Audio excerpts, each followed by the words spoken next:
네, 여러분 안녕하세요. 탑입니다. 자, 지금까지 지역 건강보험 가입자 그리고 직장보험 가입자들의 이 격차에 대한 불만이 좀 있었습니다. 자, 그런데 당정이 지역 가입자 차에 대한 건보료를 부과하지 않겠다 하고 이런 발표를 했습니다. 자, 이렇게 되면 333만 가구, 보험료로 따지면 연평균 한 30만 원 정도 이렇게 부담이 줄어들 것 같습니다. 여기에 맞춰서 재산 기본 공제도 5천에서 1억 원으로 확대가 되기로 이렇게 결정을 했습니다. 자, OECD 국가 중에 유일하게 차에다가 건보료를 내는 대한민국의 제도가 이제 차에 건보료를 책정을 하는 그런 제도가 이제 사라졌습니다.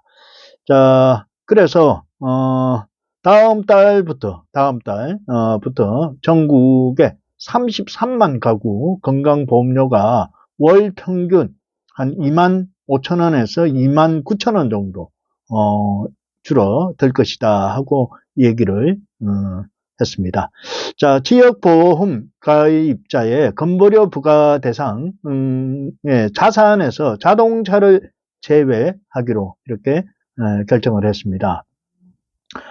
재산 건보료 기본 공제도 현행 5천만 원에서 1억 원으로 확대해서 주택 보유에 따른 건보료 부담도 낮추기로 했습니다.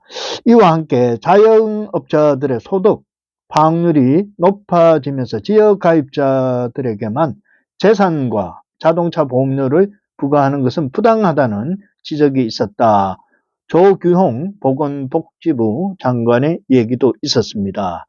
자, 그래서 윤재옥 국민의힘 원내대표가 기자들과 만나서 재산에 부과되는 건보료에 따른 국민의 과도한 부담을 줄이기 위한 방안을 심도 있게 논의를 했다. 자, 그래서 이제 소득 중심의 건보료 부과하던 걸 은퇴 지역자들의 가입이 납득할 수 있는 부가 체계, 부담이 되는 체계의 중요한 이렇게 출발점이 될 것이다. 이렇게 얘기를 했습니다.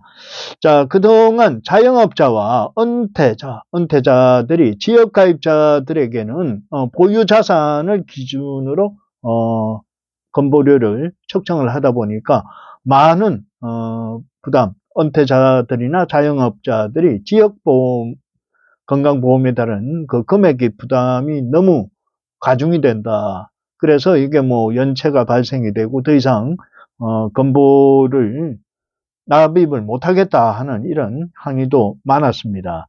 자, 여기에 보유한 차량 가격이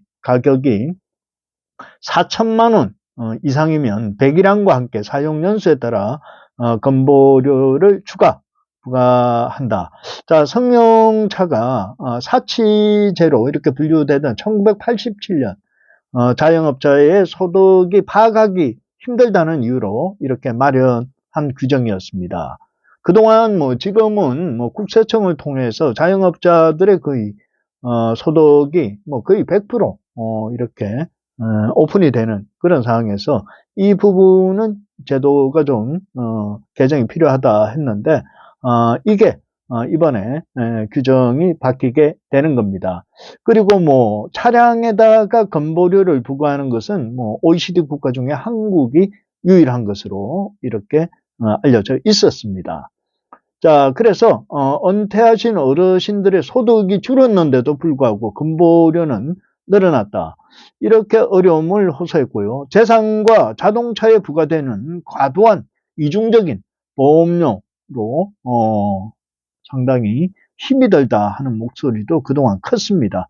자, 이렇게 정책에 따라서 건보료 인하액이 1인당 최대는 10만 원, 전체적으로는 한 평균적으로는 2만 9천 원에서 2만 5천 원대, 이렇게 평균적으로 지역 가입자들의 부담이 줄어들 것으로 이렇게 예상이 되고요. 자, 이렇게 된다면 정부의 수익, 여기에 대한 전체 대상자들이 이렇게 수입이 감소하게 되죠. 감소하게 되는데 이렇게 된다면 여기에 대한 부담은 어떻게 할 것인가? 예상되는 적자 금액이 뭐 9,831억 원이 덜 받게 됩니다. 자, 하지만 정부는 건보 재정이 올해부터 여러 가지 좀 더 적자도 예상이 되고 고갈될 것이라는 예상도 있지만 건보 재정의 건정성, 지출의 효율화를 통해서 충분히 유지할 수 있는 것으로 이렇게 지금 방안을 세우고 있다. 자, 그러면서 곧 발표될 종합계획 관련 방안에서 그렇게 제시를 할 예정이다 하고 이렇게 얘기를 하고 있습니다. 자, 그래서 5일 건강보험 지역가입자에 부과하던 재산 자동차 보험료를 완화하기 위한 건보료는 직장 가입자들과의 형평성을 최대한 맞추려고 당정이 이렇게 회의를 해서 결과를 지금 발표를 하고 있는 사항입니다.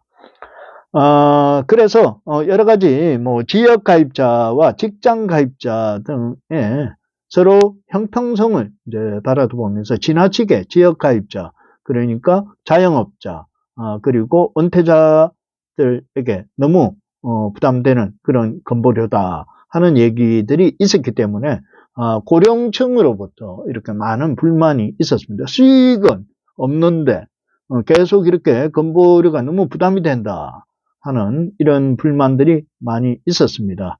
자, 여기에 공제금액이 이제 집은 가지고 있는데 이게 뭐 집이 내가 사는 거지 이게 뭐 소득이나 그 다음에 뭐 이익을 창출하는 고정적인 수익이 일어나는 게 아닌데 여기 재산, 집에 대한 그런 부과되는 금액도 상당히 부담이 된다 하는 얘기들이 많았습니다. 실제 그렇고요. 자, 그래서 재산에 부담되는 지역 가입자들에게도 이 월 평균 92,000원에서 68,000원 정도 이렇게 좀 인하가 될 사항이다. 재산 가액 1억 원, 현 시가로 보면은 뭐 2억 4천 정도 집을 보유한 가입자는 이제 재산 보험료가 월 55,849원에서 이제 0원으로 처리가 되는 거예요. 이제 과표에서는 1억이지만 시가는 보통 한 2억 4천 정도 집을 보유한 사람은 그동안 월 55,849원에서 이제 0원 정도가 되니까 많은 부담이 좀 경감이 된다 하는 얘기를 드립니다. 자, 그래서 자동차에 부과되던 건강보험료와 그 다음에 재산세 2억 시가 2억 4천 미만인 경우에는 이제 부과를 하지 않겠다 하고 이렇게 결정이 되었습니다. 자, 이렇게 된다면 우리 이제 국민들이 혜택이 지역가입자 한 333만 세대 건보료가 뭐 연간은 한 30만 원 정도 1인 한 30만 원 정도 이렇게 절감 효과를 볼 거고요. 건보 시행령 개정을 통해서 이러면 2월달 다음 달 건보료부터 이렇게 적용이 될 것이다 하고 내다봤습니다. 자, 그래서 앞으로 이제 뭐 간병비 그리고 건강 장기 요양 보험 등 이런 간병 대책에 대한 부분도 상당히 신중히 또 생각을 해야 되고요. 외국인들의 불법 건강보험 활용, 악법, 악용을 하는 이런 사례도 우리 건강보험이 돈이 유출되는 것을 막아야 할 것이다 하는 생각도 합니다. 감사합니다. 타압이었습니다.